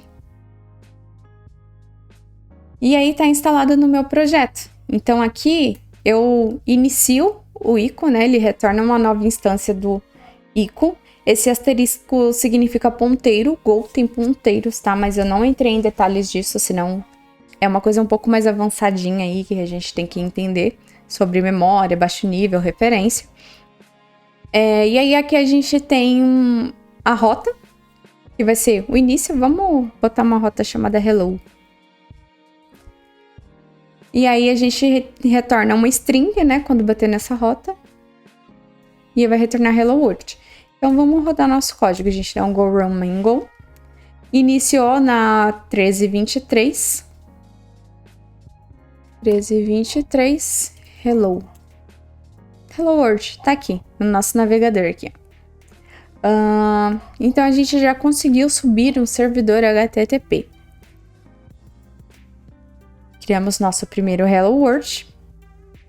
E aí agora a gente vai criar uma rota que retorna a primeira palavra com underline, underline, underline. Como que será isso? Né? Como que eu tava pensando em fazer? A gente vai ter meio que um slice que ele vai retornar, ele vai ter uma quantidade de palavras e a gente vai escolher elas de maneira aleatória, tá? Deixa eu ver, retorna que retorna a primeira palavra. Então a gente vai criar uma rota aqui. Isso daqui a gente vai colocar aqui fora, tá? Vamos criar uma função.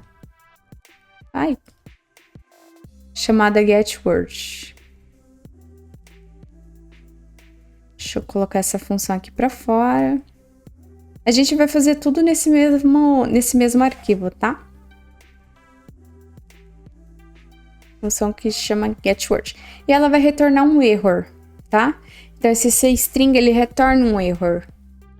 Esse error não significa que sempre vai retornar error. Se for new, ele retornou o tipo error, só que o valor inicial. E isso significa que não aconteceu nenhum error. E aí, a gente vai colocar essa função aqui na nossa rota de get. Vamos colocar aqui como word, que é a nossa palavra. E aí, a gente vai criar a nossa struct inicial. Deixa eu pegar aqui, que vai ser... A gente vai utilizar um game state também.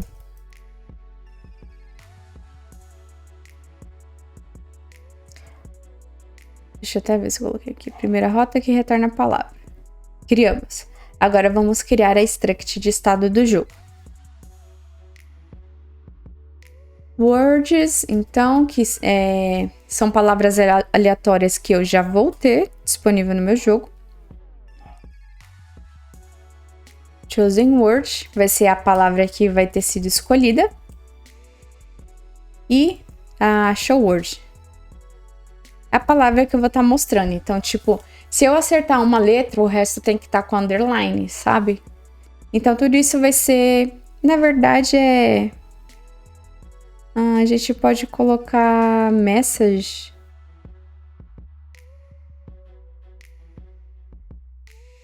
Deixa eu achar o Word mesmo. Gente, eu sou horrível com nome de variáveis, tá? Pra mim, isso daí tinha que ser um cargo. Naming Engineering. E aí, aqui a gente vai declarar um estado global pro nosso jogo, tá?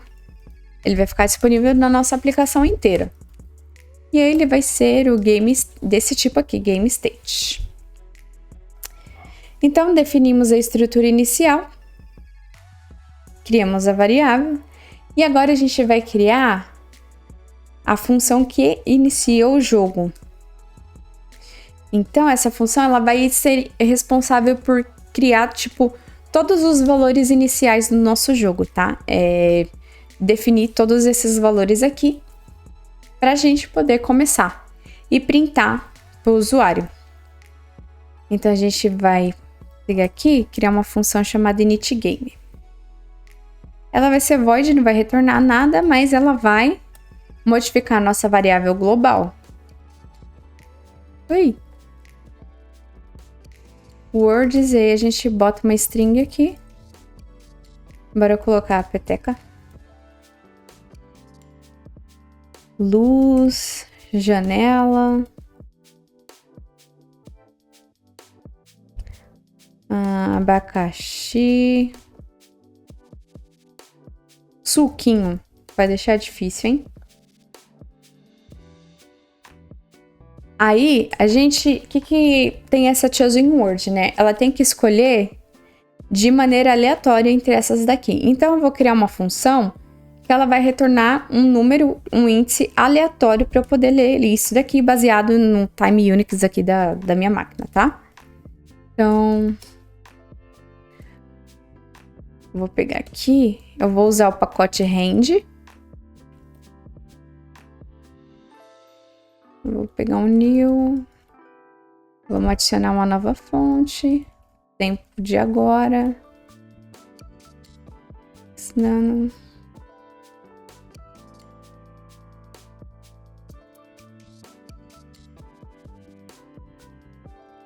Index reader int n. Vou falar que ele vai ser, ele pode escolher entre um desses números aqui, do tamanho desse slice.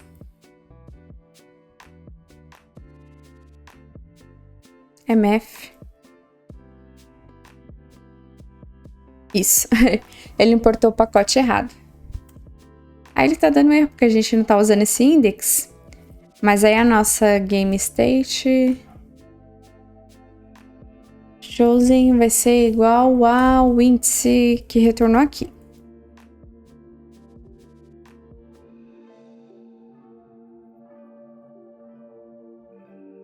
E aí a gente vai formatar a nossa show word para mostrar aí no resultado da resposta para o usuário. Então, a gente vai fazer um range no nosso game state chosen word.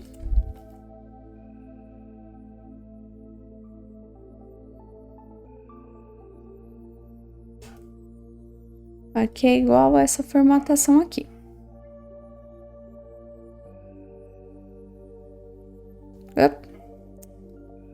Aqui. E aí pronto, já está inicializado. Então, vamos fazer um init game aqui. Assim que começar o nosso projeto, vamos iniciar ele. E aí aqui no getWord, como eu vou formatar essa parte aqui, né? Esse campo dessa struct, eu quero retornar ele aqui. Então, eu vou formatar ele, tá? Deixa eu pegar aqui um exemplo.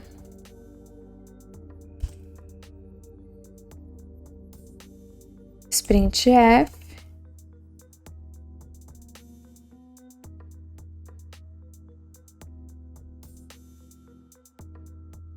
Game State, vai mostrar o Show Word.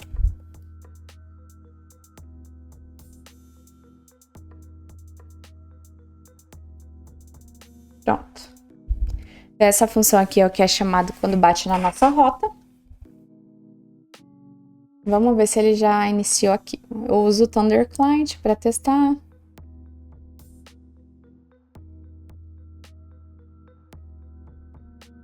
A gente vai botar aqui o localhost 1323, né?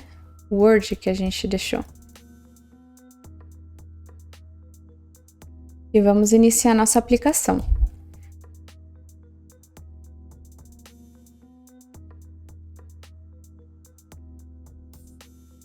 Esse é um get.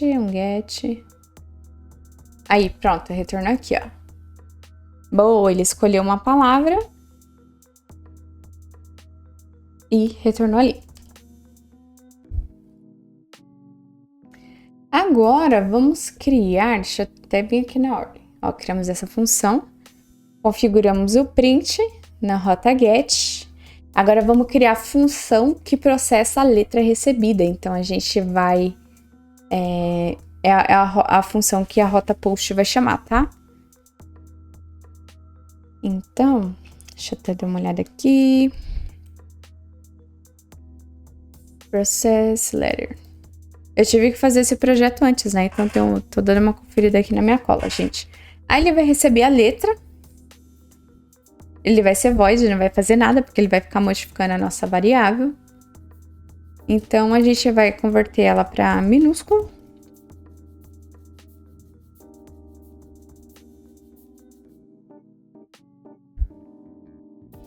E aí, eu preciso saber se essa letra, ela tá na nossa palavra. Para isso, eu vou abstrair para uma outra função, né, que vai fazer essa verificação, para não deixar essa função muito grande, tá? Então, vou criar isLetter em Word. Ele vai receber uma letra e vai retornar um bool. Na verdade, dá para ser só uma função aqui mesmo, gente. Desculpa, no meu outro projeto eu acabei fazendo desse jeito, mas dava pra gente botar um if já com o string contains. Então, se ele contém aqui na minha variável essa letra, ele vai retornar um bool. Então, eu quero fazer uma nova formatação daquele meu show, inserindo, né, a minha nova letra.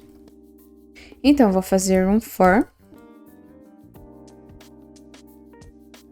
na minha chosen word. Vai pegar os índices. E aí, se essa string, né, que aqui é o valor retornado, for igual a letter, então a minha game show word, que é o que eu vou mostrar,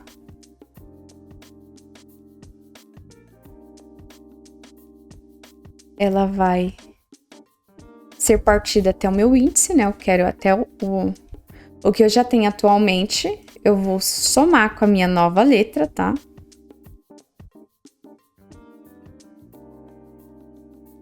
E aí eu pego o resto do show word.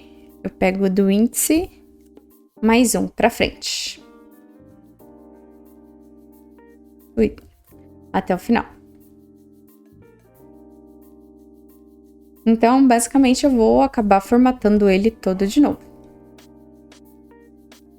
E aí, eu vou fazer também uma verificação de se ele já ganhou, né? Se, tipo, não tem mais que ver nenhuma letra, eu quero printar uma mensagem de parabéns. Então, vamos passar na nossa show word, né? Então, se meu game state show word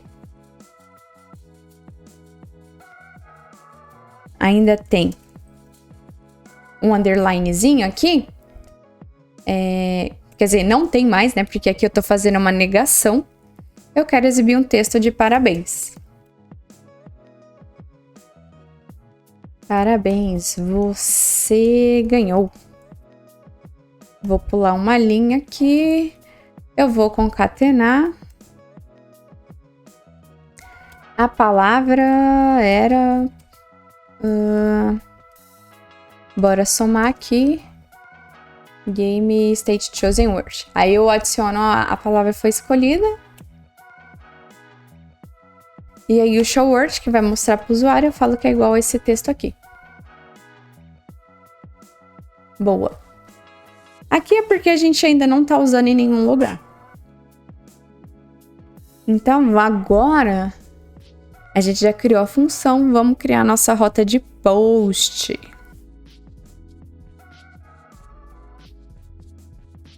Bem aqui.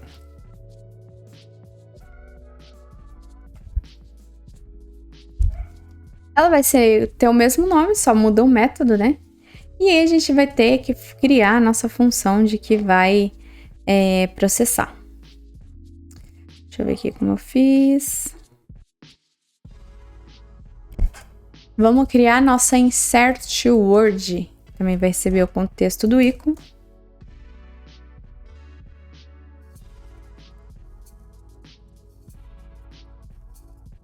E aí, como no método post a gente geralmente manda um body, né? Aqui, a gente muda pra cá. E aí, o valor a gente manda no body. Então, eu quero mandar assim, tá? Letter, aí eu falo qual a letra que eu tô mandando. Tipo A. Então, no Go, a gente costuma fazer uma coisa chamada binding, que é a gente fazer a asserção do campo, transformar o nosso campo JSON em uma struct. Então, para isso, eu vou criar uma struct aqui de request, tá? Type request. E ela vai receber o letter, que vai ser do string. E aqui eu falo como que ele vem no meu JSON. Isso daqui vai ser utilizado para eu fazer a asserção aqui utilizando o binding do ICO, tá? Então, eu vou declarar uma variável aqui que vai apontar para essa struct. Então, ela não foi utilizada ainda. E aí, aqui eu vou ter que fazer o bind. Cbind rec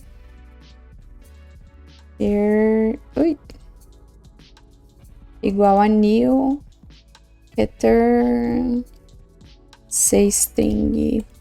Aí eu quero que se dê erro, né? Porque se caiu nesse bloco aqui, ó. Aqui ó, é a mesma coisa do if error igual a new que a gente tava fazendo. Só que aí eu consigo fazer essa lógica já dentro de if. Então, se aqui der erro, eu quero retornar um status bad request.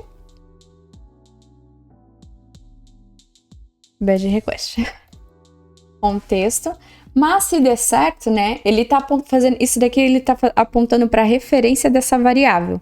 Então, é para o mesmo endereço de memória, então ele não cria um outro. E aí ele vai fazer a modificação transformando esse JSON nessa struct. E aí, o que a gente vai fazer? A gente vai chamar a nossa função processLetter, passando a nossa letra. E aí, ela vai retornar a palavra, né? Basicamente, para a gente mostrar para o usuário. E aí, a gente faz o return do nosso string com status 200, que aí quer dizer que deu ok com a nossa word. Eita, por que tá dando erro aqui? No avail.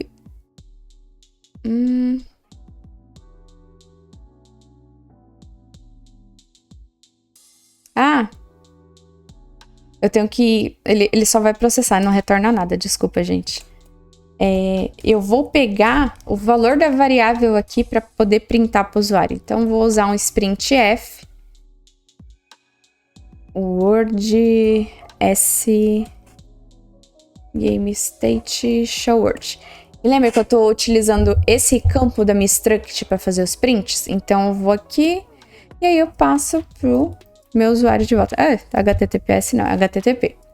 Pronto. Então, quando eu fizer um post nessa rota aqui, vai ser chamada essa função, vai fazer o bind do JSON para struct para o meu código entender, vamos chamar nossa função de processar a letra, vamos formatar como que a variável está agora e devolver para o usuário. Então vamos rodar aqui para testar.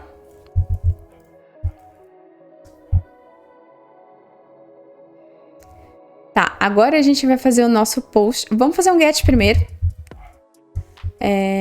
Ah, podia ter deixado. Vamos fazer um get primeiro na nossa rota. Aqui, ó. Aí ele retornou uma palavra. Beleza, aqui, vazia. Agora, vamos mandar uma letra. Vamos mandar a letra A. Não foi nada. B, não foi nada. Meu Deus. Letra O. Veio aqui no final. Qual que a gente tinha com o O aqui no final? Suquinho. Nossa, difícil. S, boa. U. Era suquinho aqui. Então, aqui a gente já dá pra ver que ele tá fazendo ok, né? Tá seguindo aí conforme o jogo. Mas e se eu quiser começar o meu jogo de novo, como que a gente vai pra dar um restart? Vamos supor que eu tenha acertado todas as palavras. Vamos botar aqui o suquinho.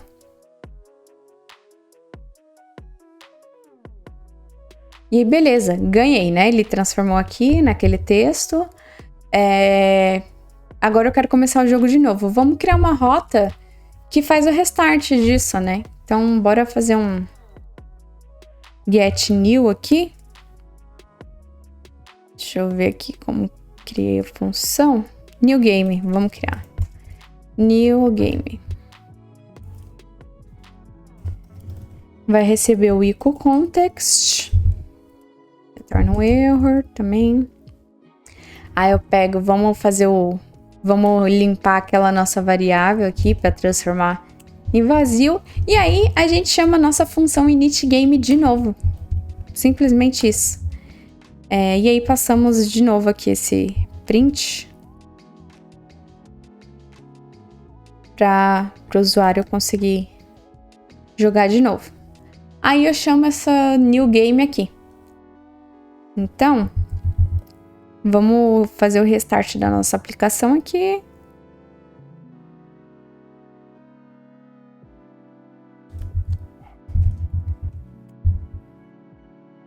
Go run. Beleza. 13:23. Vamos de novo. Letra H não foi. Letra A. Tá, é abacaxi, basicamente. A, B, C. Aí, bora botar o X. I. Beleza, acertei. E aí, para eu ir de novo, só fazer um get aqui no new. E aí, começamos de novo.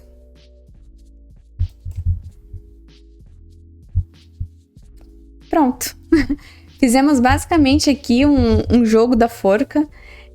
Isso daqui vai estar no GitHub, eu vou deixar aqui na descrição do vídeo para vocês acessarem e poderem ver. A gente utilizou basicamente tudo que a gente aprendeu hoje, desde struct, função, utilizamos aí um pacote que é muito utilizado para fazer servidores HTTP com Go, retornos, métodos, utilizamos até ponteiro aqui, que a gente não entrou em detalhes, mas foi essa aplicação. E eu espero que você tenha gostado desse vídeo. Se inscreve aqui no canal para ficar por dentro de mais conteúdo desse tipo. Me segue nas redes sociais, @Lima_Dev, você me encontra. E eu vejo você no próximo vídeo. Até mais, galerinha!